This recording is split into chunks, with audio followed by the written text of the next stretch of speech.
And good morning, good afternoon, good day to everybody here. This is the E2G Sports Podcast this Friday, January 13th of the year 2020. It is exactly 11 a.m. Eastern Time here in southeastern Massachusetts, technically Fall River, Massachusetts, coming to you from the shrine known as the Heron Broadcast Center.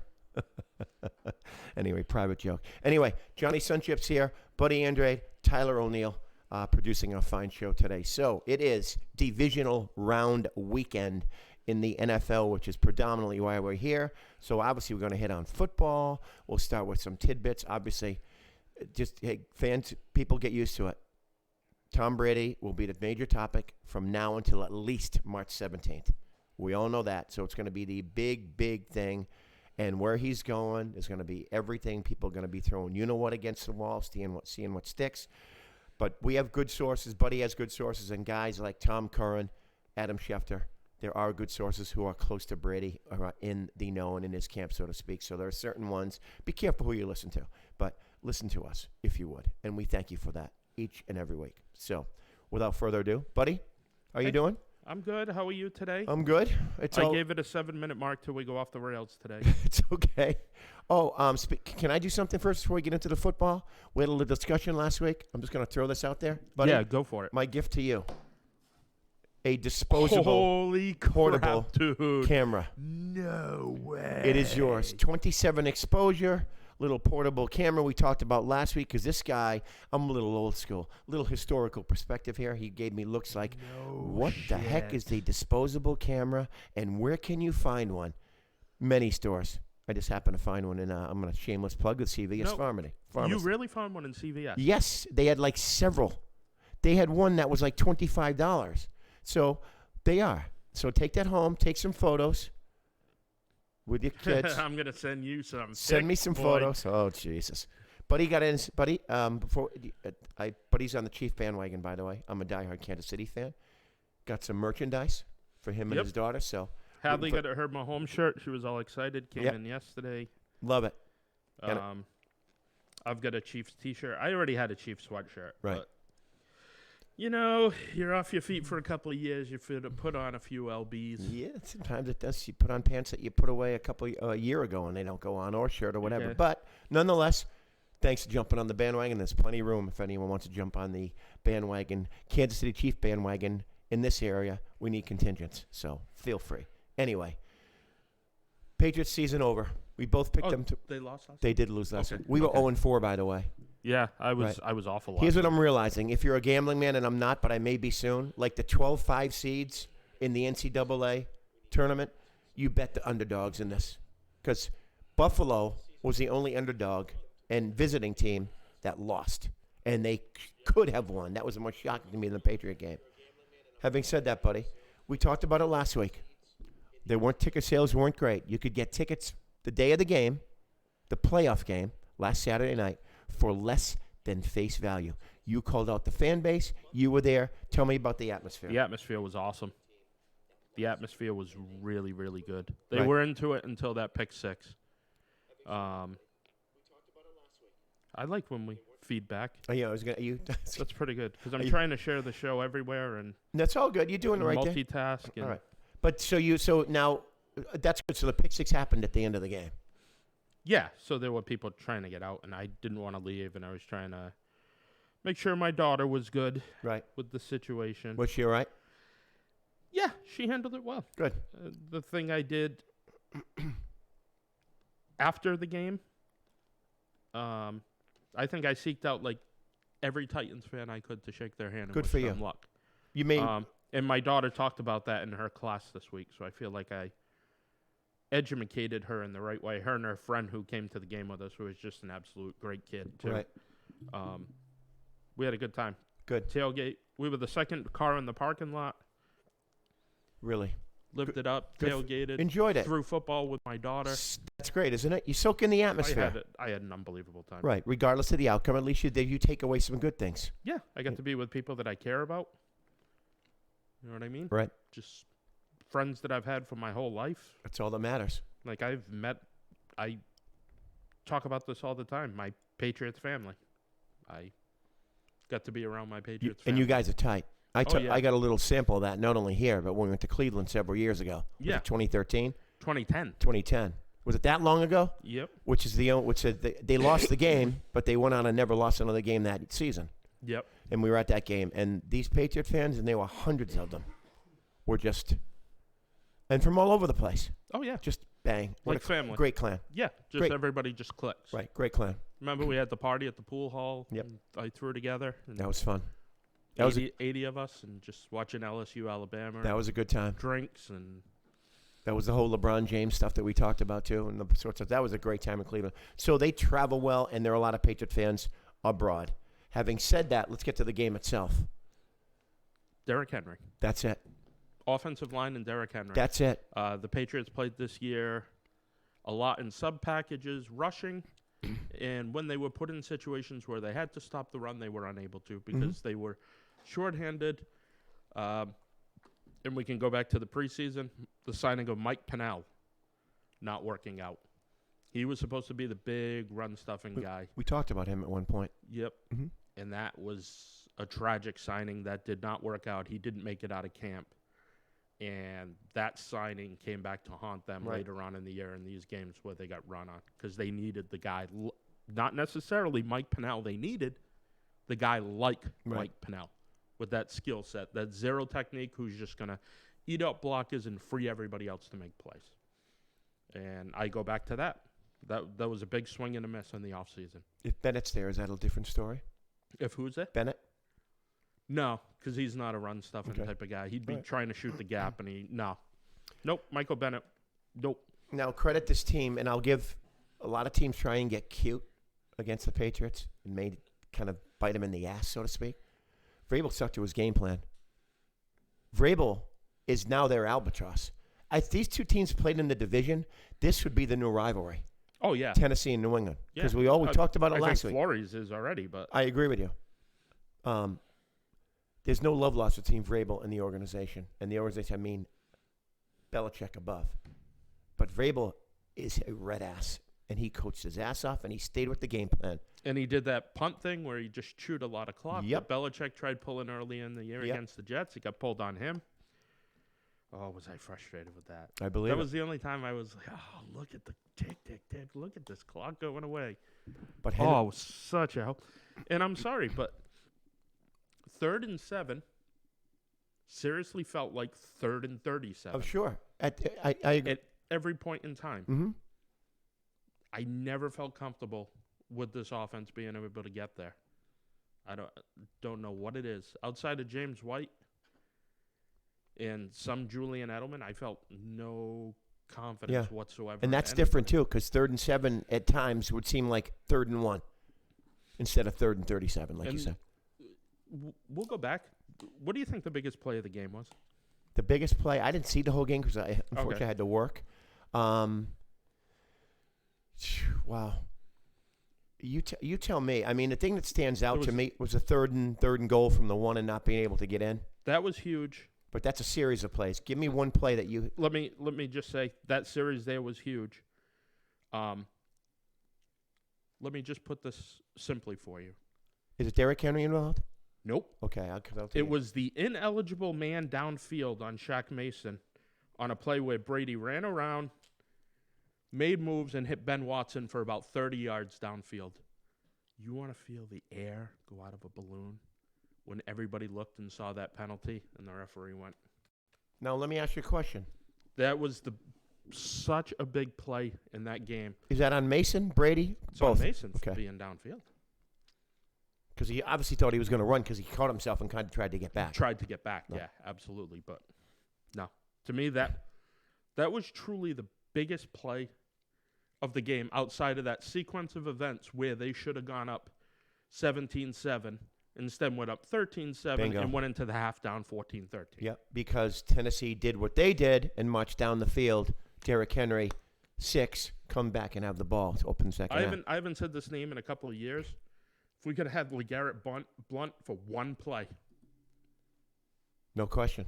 maybe He's in. we're talking about a Kansas City. No, yep. We didn't have that power back. You'd be talking Even about a James game Devlin, tomorrow night. Even or James whenever. Devlin. Yep. Somebody like that, a power back. Those are guys they were missing. and you're missing pieces like that. Big play that I saw, and it involves Henry. I don't know when it was. I got home in time. I got home in time to click the second half on, and they were running the ball. It must have been midway through the fourth quarter. He's running to his left, so he's coming towards your TV screen. He gets stopped with I think it was third and 6, 3rd and 8, or 2nd and 8. Okay. He gets stopped, driven back. I don't know. It looks like Hightower or one of the linebackers had him. He bounces off to the left, and I think just runs over Jonathan Jones. Oh, yeah. It could have been a 3rd and about 8 instead it's 3rd and 2 and manageable. Oh, yeah. But the quickness he showed, we know how he is going forward. But he bounced off, took the corner, and just put his head down and shoulder and carried, I believe. I don't know who the defender was. I'm going to say Jonathan Jones. If not him, I apologize. But drove him for about 5 yards You all back. look the same. We're getting run over. Sorry. That's it. You can't stop this dude. He is a force. What he's been running, and he is fun to watch, by the way. Go ahead. Just a comment from John Crow. Go ahead, JC. Thanks for Is this on our monitoring. thing. Anyway, can I say something to Patriot fans? You lost 5 games down the stretch, right? So to speak, 8-0. You Yeah. lose. The second half of the year, they were last in the division. Miami, who was 5-4 the second half of the year, was the one team that beat them. The other 4 are playing this weekend. Yep. So that tells me one thing. This Patriot team this year, injuries, obviously, was just not that good enough. You're not one of the elite teams this year, in my opinion. You're not good enough. You'd be there. The 4 teams that are playing this weekend are better. Mm-hmm. It's simple. Yeah. They're not as talented. And I based my pick last year on history because this is a situation where they always seem to rise up. History's changing, my friends. It's time. We'll pontificate about the Brady stuff till the cows come home. But there's a lot of changes with this team. They're a little older. You're losing coaches. You may lose McDaniels, who's taking his wife to Cleveland for the interview. The last coaching position available, head coaching position in the NFL. I took a selfie with him. Oh my God, you freaking ham, turkey and the ham right here. Anyway, so things are changing there. Yeah, there's going to be a lot. Things of are changes. changing. So 13-3, 14-2, there are no guarantees. And with the teams in the division getting better, the Jets are going to be better. I know Miami's going to be better. Buffalo is better already. It's going to be a little competitive. Yeah, so it's going to be a competitive division. Things are changing here. The worm has turned a little bit. So having said that, it's going to be a heck of an offseason. Brady notwithstanding. What did JC have to say? Did JC comment, by the way? Guys, this season on offense felt like the final exam you were dreading all year long. You never had a comfortable moment after the Miami game when you had AB. Nothing was easy. Right. It's true. It's been ongoing. You know when it went to shit? It's the second half, game 3 against the Jets. They opened up early and put nothing on the board. And since then, this offense has struggled. And that was against a practice squad quarterback, right? Game 3? Yeah. Right. Who isn't even in the league anymore. Right. Agreed. And they played a weaker competition. And maybe they read the press clippings. They were nicknaming themselves the bogeyman. You don't nickname you give yourself a nickname. You don't know. That's worse in this world than giving yourself a nickname. You don't give it. There's nothing douchier than giving yourself a nickname. That's tool baggish. Yeah. You don't do it. It's like a gym selfie. Thank you very much. Yeah. Which I can't stand, by the way. I can't even stand people taking videos in the gym. If they're in my way, pardon me. Pardon me. But yeah, it's just not that good. They're not as good a team. Maybe that can soothe the blow for some Patriot fans. I know it's frustrating. God forbid you're in a wild card game and you're 13 and you're 12-4 in a wild card game. So what? You're going to realize how fortunate you've been in the next few years to have this 20-year stretch, unlike we've never seen. And I don't think you may never see this again. Not in the game of football. At all. I see him. Buddy's looking over. Buddy saw you. I saw you. I get the sense. That's your peripheral vision. It's good. Buddy's going like, producer. Oh, no, not quite. Anyway, I know we have to take a break soon, but here's a slate this weekend. Oh, we got some games. Saturday, 4:35, Minnesota goes to San Francisco. 6 seeds, 2 6 seeds won. They go to San Francisco and take on the Niners. Later that night, 8:15, the Tennessee Titans. Upset. That's the one upset right there. I think it's coming. Tennessee at Baltimore. We'll talk more about that. 6-1 defense. How's that for you? Dude, if Henry can run like he did, they're in the game. That's for sure. They're going to run a 6-1 defense. That'd Rashad Evans is going to get everything in the run game funneled to him and make all the tackles on Ingram or Hill or Gus Edwards. Right. And they are going to string out Lamar Jackson and contain the edge. I'm telling you. I haven't looked at the stats, and I will next weekend. Trust me. I'll go back 5 to 10 years. One of those teams who plays on Wild Card Weekend is in the championship game. Yeah. It's in either conference some year. I would have probably said Seattle. I still think Seattle, too. Right. So, but Tennessee is the one team that I thought as well, because if they can run the ball, they're in it. Seattle's one. Green Bay's at home. But you're right. One of these teams who play this week who played last week and won, will be in this game this weekend. I mean, the championship It's a good time to break. Right. It is a real good time to break, so I'm going to crack up. Anyway, and Josh McDaniels again, Tom Brady, we'll talk more about it. We'll get back into the matchups. Let you pontificate about where Brady is next, what's going on. If anything breaks, we'll have it for you here. This is the E2G Sports Podcast. Sunchips, Andrade, O'Neill. We'll be back after this.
And we're back.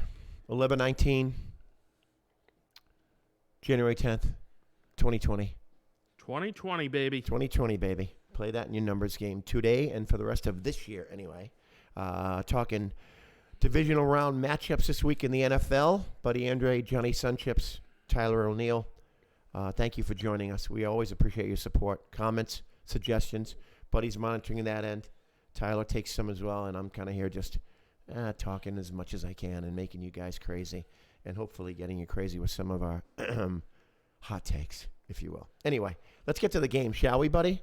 Let's rock and roll. Here we go. The aforementioned Saturday slate. Minnesota is at San Francisco. Minnesota and Kirk Cousins bettering that 7-16 playoff and primetime record last week. Buddy? I was shocked. I was pretty impressed by them. Look pretty poised. He looked like Derrick Henry light, didn't Dalvin Cook? Yeah. Just there was some runs. There was one run he made left to the short side of the field, and I'm like, what the hell are they doing? The next thing you know, he's like 13 yards downfield, and I'm like, that's why I'm on the couch, dude. Good game plan. Really good game plan. Saints kind of snake bitten a little bit lately, right, in the playoffs? They go Dude, they choked. Right. Okay. Let's call it what it is. Agreed. Well, look at the past couple of years. Well, they lost in Minnesota in that freaking miracle at the end. Mhm. Last year, you can argue they were hosed out of at least an opportunity to advance. And they got the ball in overtime and threw an interception. I agree with you. So, Right. okay. So my point is, mental now. It's mental yeah. with this team. Yeah. Mental with this team. Find them very crybaby-ish. I do too. Yeah, like, dude, get over yourself. Such a talented team too. Who dat? Didn't Breeze? Who dat? Is Breeze? Who dat got eliminated? Is Breeze a little baby? Little wimpish? Little bit? I'm not a big dome quarterback guy to begin with. No. But I mean, as far as his demeanor, If you're gonna do Does he that, go pout? play for the Iowa Barnstormers. does he does he pout? Does Breeze pout a little bit? Not too bad. I respect the guy. There's nothing bad I can say about the guy other than he plays on a team that comes up short. That team is way too talented to be sitting yeah. home this weekend. Yeah. Way too talented. Yeah. Michael Thomas, Alvin Kamara. There's a lot of talent there. Mhm. They got to rebuild that defense or start bounty hunting again. Something. Yeah, something to jumpstart him. Okay, the last time Minnesota won multiple playoff games in a season was 1987. That was the Anthony Carter year. Remember him? Didn't he have like 3 punt returns? in Anthony 2 Carter games? from Michigan, right? They beat the Saints first round. That was the first time the Saints ever hosted a playoff. Was that game under Jim Mora? under Jim Mora with that great linebacking core, and Yep. then they went out to San Francisco and they upset Joe Montana. That's right. Part of Joe Montana's one and dones. He's 4-0 in Super Bowls, but he has a lot of one and dones. Let's escape that fact. And we know who the best quarterback in the history of the NFL is, don't we? Yeah, Hugh Mellon. You know. I don't know. I kind of liked, I don't know. I was a Mark Rippon guy myself. Actually, Stan Humphries was my favorite ever. I loved Stan Humphries. He was chubby, and he Oh, just yeah. threw the best deep ball that Dude, was in the air Dude, forever. it looked like his helmet was a part of his head. Right? He did. Remember he got hurt against the Patriots in '96? Mike Jones, like, Yeah. He was in Stan Humphries was in the Super Bowl with the Chargers. yeah, Right? '94. Yeah. Yeah. Oh, my God. So, anyway, we are going a little off the rails, but it's good. Yeah. Over the last 15 seasons, teams who won a walk-off playoff game, like they did last week, Yep. are 1-6 following.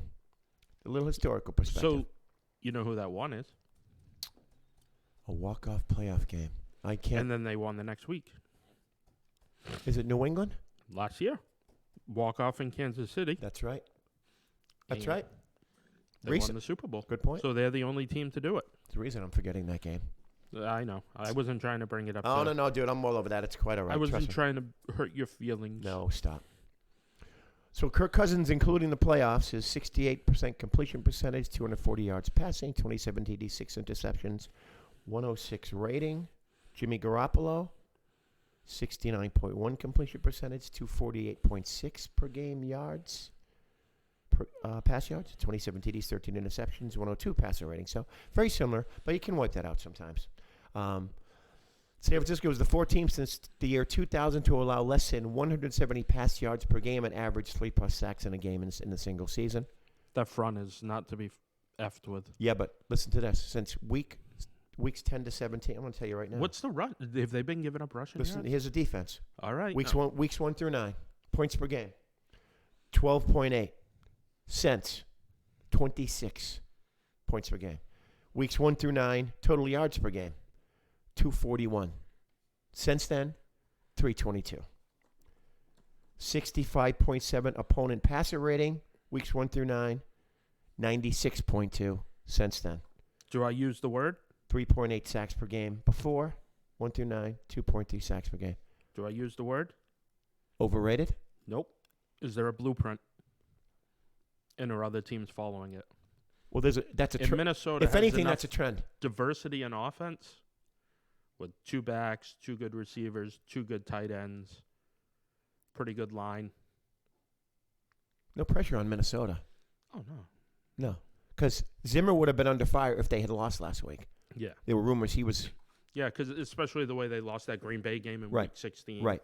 17 was kind of Right. a crap game. Didn't matter. But he's over the hump. He's safe. He's relieved. That 400-pound gorilla is off his back. This team's playing well. They're on the road. Just go out and have fun, Yeah. right? I'm taking San Francisco because I think that front is going to be galvanized. I do that too. crowd is going to be completely out of its skull. If it's anything like that 2011 divisional game against New Orleans, if that crowd is, it's really going to hurt Kirk Cousins. I can see and that. I can't trust Kirk Cousins. No, you I'm can't. Sorry, I know. can't. Well, one game does not the career playoff and primetime scenario make, if you will. You know, because he was 7-16 going into last week. We pointed that out. We didn't believe in him. We both picked him to we lose. both picked New Orleans. He got over that hump. Now he's 8-16, but he's still 8-16. So if he goes out and wins this game, Kirk Cousins is going to justify a lot. Justify a lot. Because they're on the hook for $28 million Right. year. He's going to justify that. If he can justify that by winning at San Francisco this weekend and going to a championship game, my opinion. Having said that, I like San Francisco. I think this is going to be I think all four are going to be good games. Close I'm going games. with San Francisco, too. Same here. I'm sorry, the KC game will not be close. But Oh, God, but that'd be great. Anyway, let's go to the other 6 seed. We'll move to the AFC. I like how they did that. Last week they had AFC one day, NFC the other. This week they're breaking they it did up. that in 2015. Right. Yeah. I like it this way. Tennessee, number 6 seed, goes to Baltimore. The Titans have averaged, that's at Saturday, 8:15 p.m. by the way. The Titans have averaged 30.4 points per game with Tannehill as a starter. He may be the textbook definition of a change of scenery can do wonders for a player, and I've always believed in that. We can get into it. The Red Rifle out of Cincinnati is going to be better than he was with that organization. Wherever he goes next. Right. And he could be here. That's one of the names that Yep. keeps being thrown around here. Red Ba- Rocket. Baltimore has averaged 206 rushing yards per game this season. That is the most since the 76 Steelers did. 76 Steelers and the Patriots did. 78. Remember that 78 Patriots team over 3,200 yards rushing? Dude, the 86 team when they went with Craig James and Tony Craig Collins. James, Tony Collins. Moshi Tutupu, Robert Weathers. Great team. Great team. Matchup to watch. Baltimore tight ends had 14 receiving TDs this season, which is the most in the league. Tennessee allowed 9 receiving TDs to tight ends. Only Arizona and Cleveland allowed more. There's the matchup right there. Wow. Yeah, that's huge because they'll go three tight, a receiver and a back, and just pound you and play action off that. And they've got the perfect complement of tight ends. The way a roster should be constructed. Tennessee? The Baltimore Ravens. Oh, the Ravens are great. Tight ends. Yep. You got Mark Andrews, who's the catch guy. You got Hayden Hurst, who's both. And you got Boyle, who's more of a blocker. Mm-hmm. That's the way you should design a team. That's blueprint. What they've done at the tight end position. So they have it's state of the art with them right now, right? Oh yeah. Against a team, I love these in-game matchups because if I'm watching from a press box or somewhere I can see the field going on, like a color man in a booth, I'm watching this matchup right here. Bingo! Just watch it every play. Zoom in a little bit. Get that peripheral going. Keep an eye on that because that's the matchup that could determine this game. I think Lamar Jackson may not be he may be. I'm not going to say a footnote, but it may come down to this matchup we're talking about. Derrick Henry and not Jack. What did I say? Mark Jackson? I did say Mark Jackson. Lamar Jackson. Those two might even not be involved in these matchups within the game itself may determine the outcome of this game. They'll be integral in it, obviously, because they're the marquee players, and they may be the focal points of both of their offenses, respectively. But these other matchups are things you have to watch, and I like what I see here. Here's another. According to Pro Football Focus, Ryan Tannehill has excelled versus man coverage this year. He has 15 touchdowns and 3 interceptions. Baltimore has used man coverage on 46% of their defensive snaps. Again, something's got to give. This has the makings of a classic, right?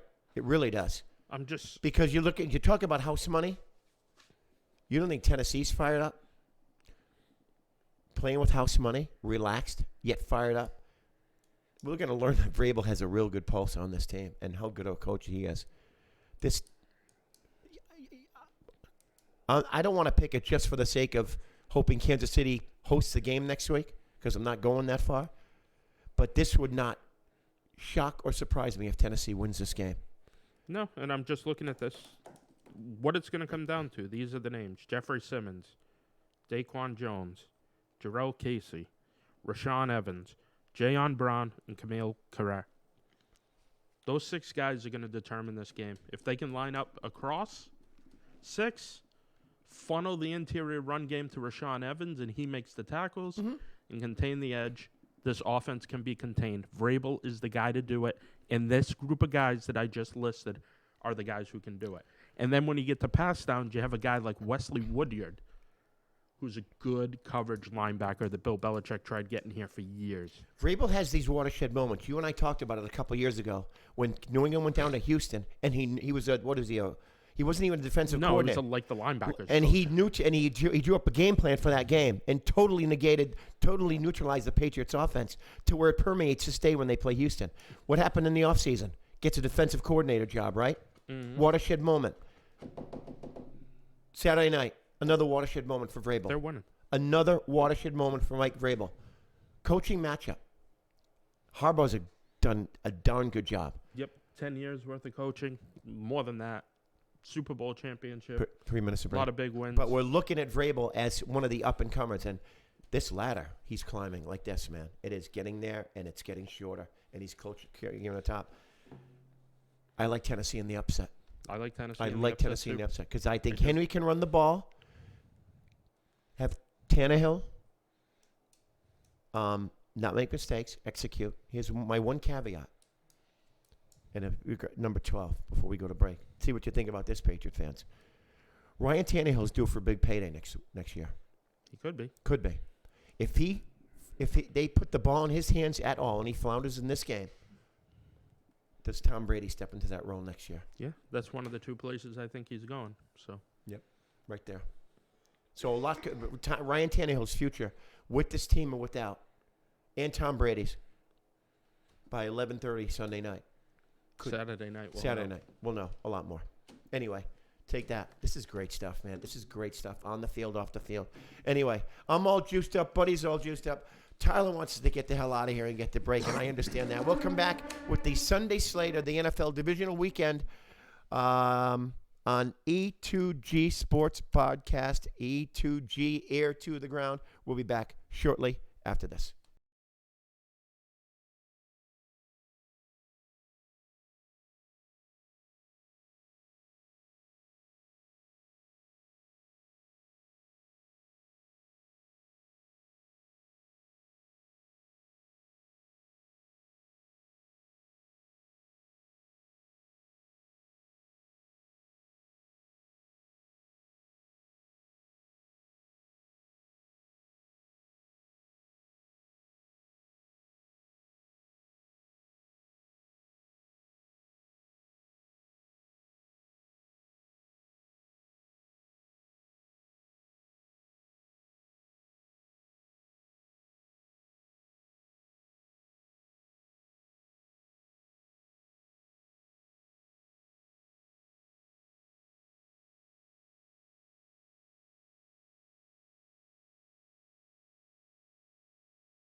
And we're back. 11:35 Eastern Time here on the E2G Sports Podcast. We're talking, obviously, divisional round matchups. Went through the Saturday slate just before the break. Live on Facebook, live on YouTube.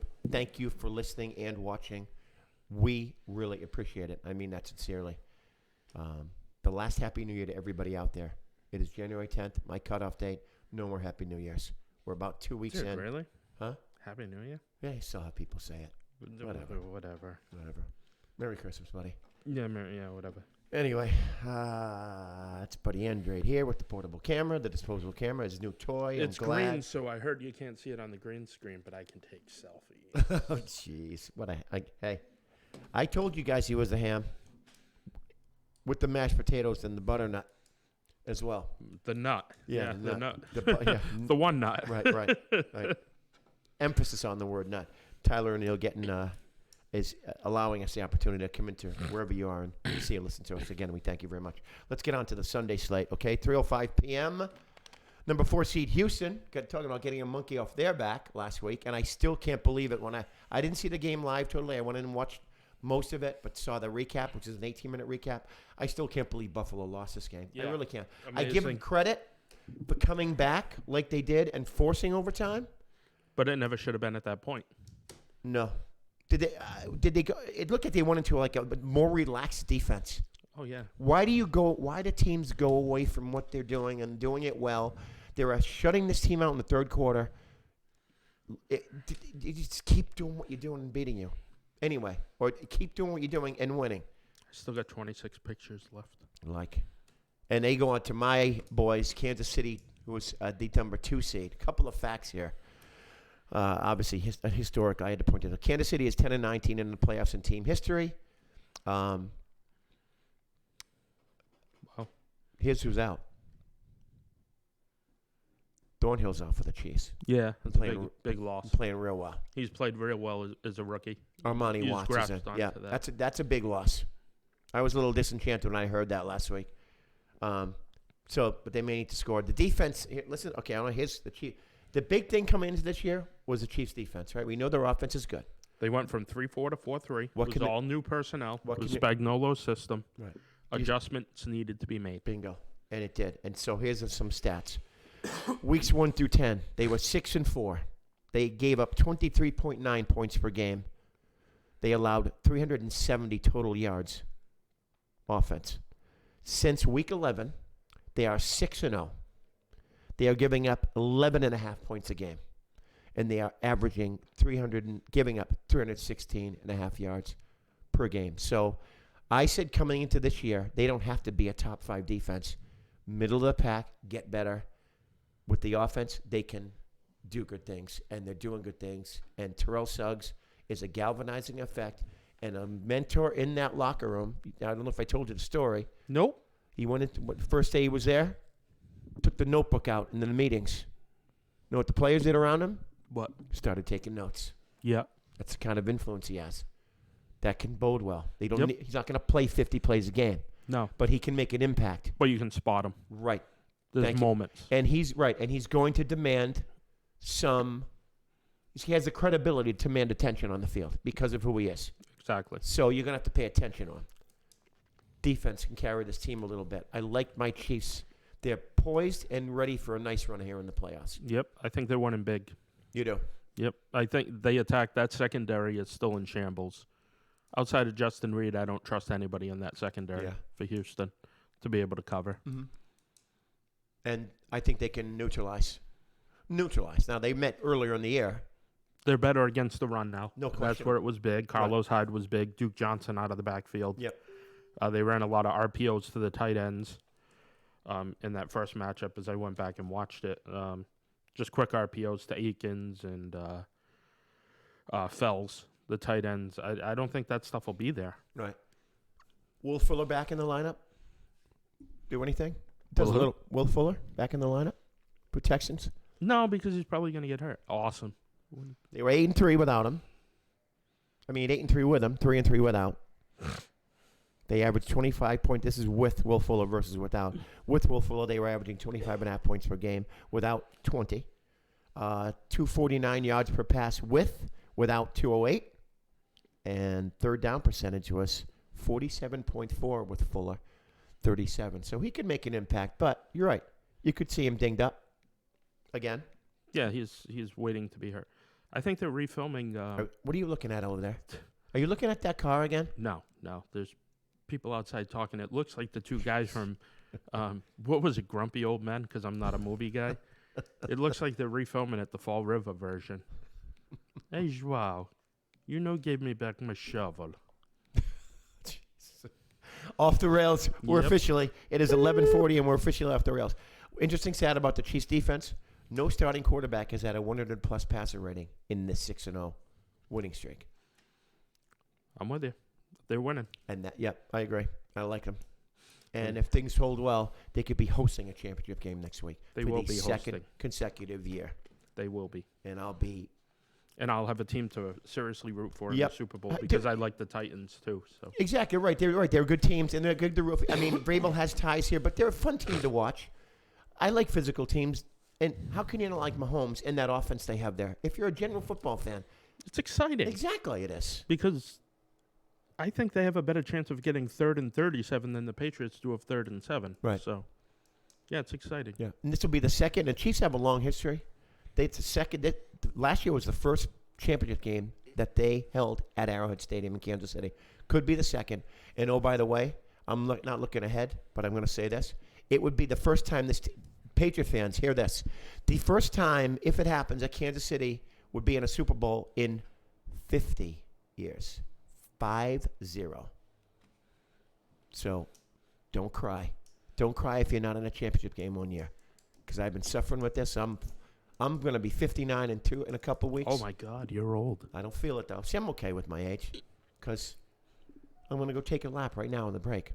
Oh, God. Anyway. There's a lot going on. Anyway. There's a lot going on in Bedford Street. So I've been waiting a long time for this to happen, but I'm not going to say anything. Not that I have that much control over it because I have no control over the games, but it would be nice to see. So we both like Kansas City in this game. Yes, sir.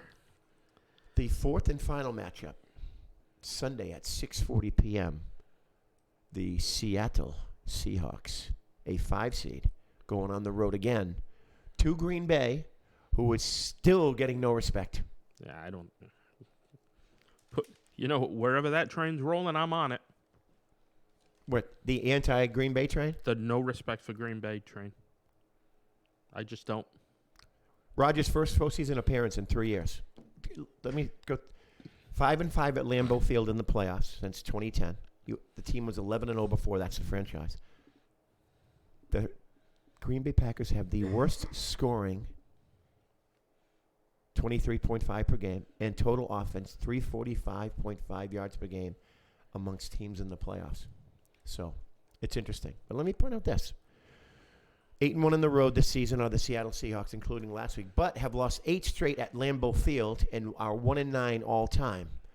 Russ Wilson has more interceptions, 10, and a lower passer rating, 74, versus Green Bay than any other team in his career. So I say that because sometimes if things don't go well, this creeps into the back of a player's mind, and it may happen again. I'm not saying that, and I haven't picked my team yet. The home team has won each of the previous 3 matchups in the playoffs. 2 of them went to overtime, so we're due for exciting games. DK Metcalf, hell of a game last week. He can run routes, huh? He can run more than a fly route, huh? You think so? My God. He's a boy. That guy got beaten for being an athlete, man. Yep. That was where I'm big into the 3-cone time, too. I find that more important than the 40. But his ability to run the routes and the long limbs helps make up for no question that. There's elements length is huge to it that match up. Yep. I'm taking Seattle in this game, and I think Travis Homer has 5 or more catches. Do you?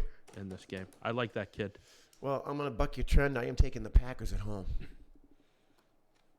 Oh, because it's Lambeau. No. And I'll get into it. It has to do with the 100-year history of the NFL. Anyway. I know what you're I doing. know. I'll get a listen. But I have a little bone to pick with the NFL and the 100-year anniversary, by the way. I'll get into that, and I'll tell you my bone to pick after that. And we're going to get into the Tom Brady stuff and talk about where the heck he may be. We've been asked to talk Clemson LSU. Have we? Okay, we'll talk Clemson LSU. Beautiful. I like that. See? You talk, we listen, we'll speak. We're here for you. More with the E2G Sports Podcast. It is 11:45 a.m. Friday, January 10th, 2020. We will talk to you more after this short break.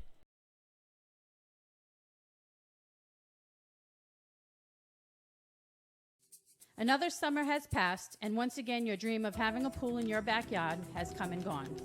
Right now is the time to make sure it doesn't happen again.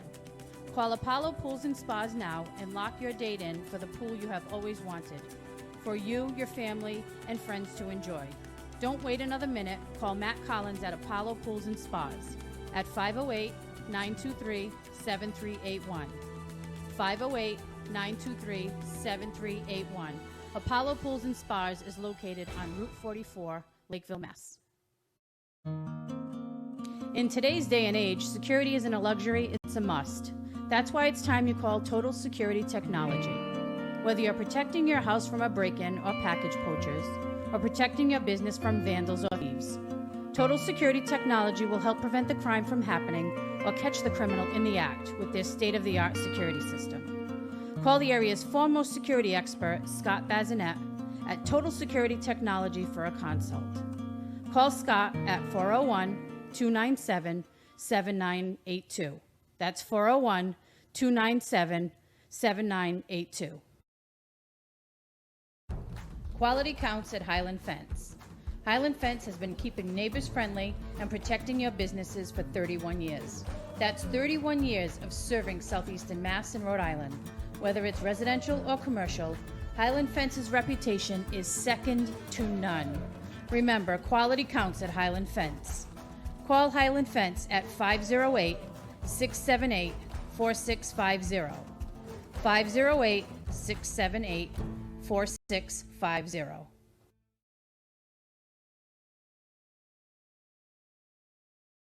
And we're back. I want to do a That was good, John. I want to do a mad down. And hello, everybody. Anyway, E2G Sportscast, third or fourth final segment. Who's keeping track of it on this Friday on Facebook Live and YouTube? And we thank you again for listening and watching and doing all that stuff. But did you want to do did you want to impersonate? No. Darn it. We'll do it. We were going to do it for John Crow's impersonation. We were going to do it for John Crow's enjoyment. Jim? Oh, Crow, could you snip that soundbite for me, please? Yes. Tim Euclid. Dude, I ever tell you when the bar I used to work in Kent, which is no longer there in Swansea? Yeah, what is it now, a parking lot? It's going to be a doctor's office. It's too bad. It was great there for 35 years. I was bartending there while I was still working at Citadel and the Score. Yep. So I was bartending on weekends, and he hooked up with this girl who used to come in all the time. So I would work Sundays, and he'd come in, and he'd sit at the, oh, hey, Chips, can you pour me, I'll have this off the menu. It was just, I would laugh at him. People would be looking at me going, what the hell? So he'd come in with this girl of his who was a frequent there and have dinner and stuff. So sidebar. So I saw more than I actually wanted to. Awesome. But I had to get him a big chair because he was so short. Lord Farquhar. Dude, he was like C-3PO was bigger than him from the Star Wars bus. Anyway, wow. And John Crow knew exactly. He cringes every time he hears "sexy" back from JT. Yeah. And if Chris Pereira's listening, so does he because of me. So. That's great. Oh God. My funniest moment was ex-program director Ron St. Pierre. I'd be producing the show, so he'd call in from the office on PRO, and I'd answer. I'd go 7-9 at Score. Who was your mother? Who was your daddy? And what does he do? So he'd be getting all the movie sound snippets, and he'd keep prank calling me in the studio. That's awesome. That's the way life should be. Oh, it's great. Fun. It was great. Anyway, put the NFL side of talk. We've been asked to talk a little college football, right? Yeah, this Let's is going to do be it. a fun one because the number one picks of the next two drafts are playing quarterback in this game. Joe Burrow will be going to Cincinnati. He will win a playoff game in Cincinnati. No question about it. And I'm just getting word that it looks like Josh will be the Cleveland head coach. Were you hearing that, Twitter? I just got it sent to me from somebody in the know, Right. and they're very happy about this too. This was his last shot because I think the bloom is going to be off his rose, and he's So- gonna take it while he can. He's home, back Ohio boy. Do we need a breaking news bumper? I'll do it. Go ahead.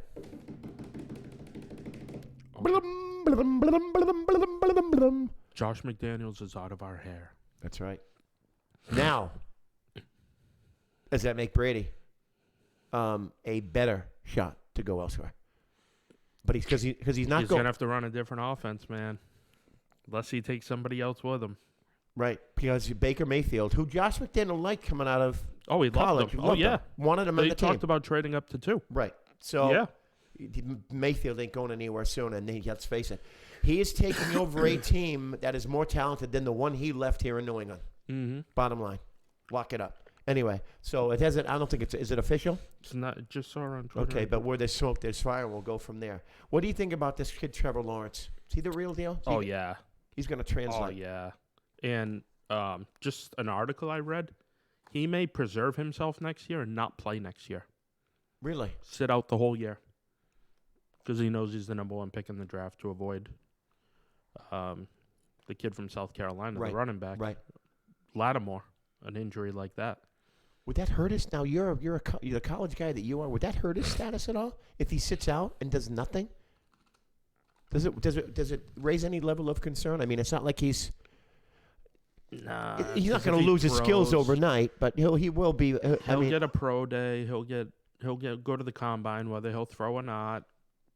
Guys are starting to throw more at the combine and participate more at the combine. Right. But these 2 quarterbacks are legit. This is going to No be a question. great game. Yeah, this is Monday going to be night. a great game. I think this comes down to the ability of the LSU secondary to make plays.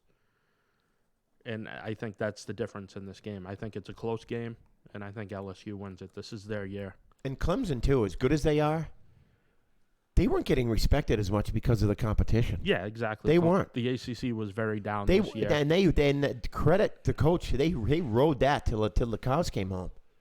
And Sweeney did a great job with that team. Dabo's a good coach. No He's got question a about it. funnel of system going. And that's like Alabama, man. You can recruit down there. You steal kids. Oh yeah. That's- And now he's starting to steal kids from Georgia.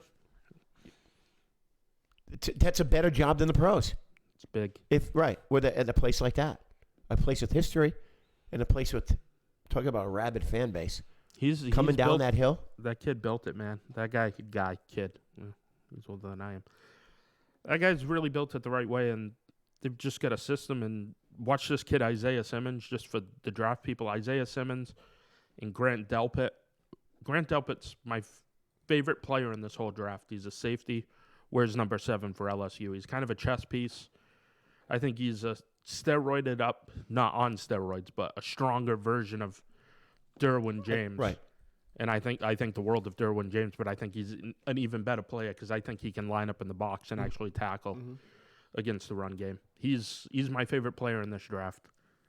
Looking forward to it. T. Higgins is a good receiver. Watch the body control on him. Then you go to the other side. They got receivers, Chase, Jefferson. 2 quarterbacks notwithstanding, a lot of you looking at a lot ETN. of pros in it. A lot of Yeah, pros ETN, to be on this team. the running back for in Clemson. this game. Good player. Yeah. And this is going to be Gonna be a great game. 8:00 Monday gonna night, be baby. a lot of fun. I don't see either team running away from the other. No, there was 3 teams. I know you're an Oklahoma fan. I'm not trying to be disrespectful. no, it's good. They just But there was 3 teams in the plaurplayoffs this agree. year. Agree. Oklahoma wasn't one of them. And 2 of them had to play each other to advance to play LSU. Exactly. It was almost like a bye. Ohio State, as good as they were a little overrated. No. And I hate Ohio State, but I don't think that's a good team. Yeah. Yeah. Yeah, they look pretty good all year long. Mhm. They weren't in close games at all. They'd be blowouts everywhere. So you never knew how good they are. I mean, in that sense, play a close game. What killed Clemson, knocked them down to 3, and they're the champ. You would think automatically they'd be 1 or 2. They got points taken away because North Carolina. Mac Brown had an unbelievable game plan in September against Trevor Lawrence, and they almost upset them. That held over Clemson's head the whole season. Let me tell you something about Mac Brown. He was with North Carolina before and he had them in the top 5. Yep. I'll never forget. Dre Bly back in those They days. were a top 5. North Carolina was a top 5 football school back in the late 80s, mid to late 80s. No, late 90s. Late 90s. Yeah. Okay. You know what he did at Texas? Mark my words, this North Carolina team will get recruits, and they'll be much better. Yeah, because he's a fun guy to play for, too. Exactly. Kind of brings it. Right. This So therefore, personality. right. So therefore, you don't take points away from Clemson because they're going after a guy who can, like you said, drop a freaking game plan when he has to. Mm-hmm. Yeah. So Clemson got that and again, North Carolina game held over its head and all year. that boded well for the chip on their shoulders, baby. Yep, because they went in as the 3. Really, there was 3 great teams. 4 minutes left. Look at me. Who do you like in this? I'm taking LSU. Like I said, I think their secondary, Delpit and those guys make one more play when it matters late in the game.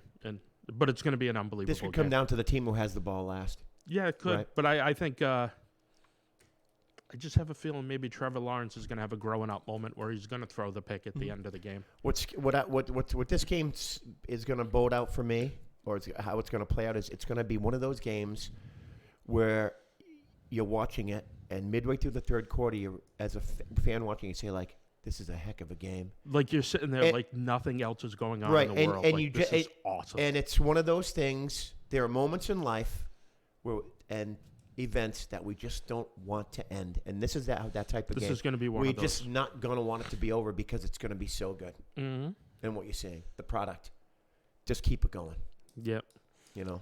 Taking I LSU. like LSU too. I don't know who I'm necessarily cheering for. I'll probably know Monday night. I'll probably get a feel either way.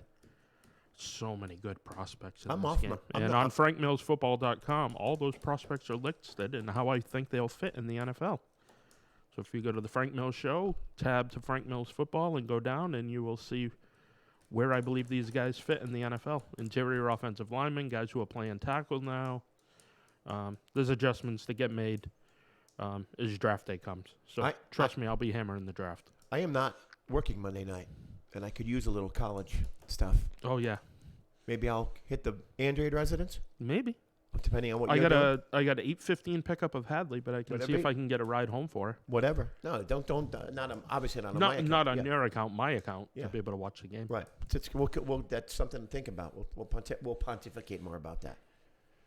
So it's going to be a good weekend, and it all sets up Championship Sunday. And Championship Sunday, I like better than the Super Bowl because you have 2 trophy games back to back. Mm-hmm. I love it, and I can only hope and pray that my boys are in it. Number one. Speaking of boys, and that is going to be my son's 21st birthday. So Awesome. we may be over your place because I am not working. My girls will be 16 and 14 so that it might day. it might be a good reason. And I told him about that, and he was like, "Really?" So it could be a good day for all of us. Couple minutes remaining. Any parting thoughts? Oh, incidentally, Not really. No, just can I? enjoy. This is a fun weekend. I love this. 4 games, Me too. 2 days, and then the national championship. I like the way they scheduled this, I do too. and I like that they bumped 1 and 4:30 kickoffs to 3 and 6:40 kickoffs. It's gonna suck during the day, Sunday. You're going to be 1 o'clock, and your football clock is going to be going off in your mind, and you're going to be thinking, "Oh my God, why isn't there a game on?" Find something Put to do. the Jaguars on. I don't care. Find something to do. Couple hours. Go to your gym. Make a tuna casserole or something. Whatever you want to do. I'm going to play with the Instapot. Because it'll be worth it. Game time when these 2 games commence, because it's going to be a great. Do 4 good games.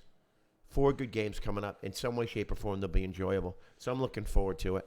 And I do want to say one thing. We will get into when this football season is over, because there's going to be a hammer dropped on the Boston Red Sox this coming year, with all the crap that's gone up there with one Alex Cora. So we'll get into that. I'm a diehard Sox fan, but he knows I like baseball more than any other sport, and it's a little disheartening, but not going to be talking about now. We're just going to leave that for the future to resonate and to saturate into our systems and to permeate and marinate. Stop with the words. Anyway, I know. That's going to do it. Thank you, everybody out there, Facebook Live, YouTube, for tuning into us, all the fan support, all the stuff. Lots going up on the Frank Mills sites coming up with Buddy and I. FrankMillsFootball.com, FrankMillsShow.com. There you go. Chips has got a team needs thing. I've got a mock draft. My mock draft will be updated Monday. Guys working together for a cause and having fun. Seriously. Looking forward to doing some more stuff. So we'll keep you posted on all that stuff that goes on. Tyler O'Neill, thank you very much. Mike Heron, thank you very much. Happy birthday. Happy birthday to Mr. Heron out there. Buddy, always a pleasure. Johnny Sunchips here. Thank you, thank you, thank you. Take care. Have a great football weekend, everybody.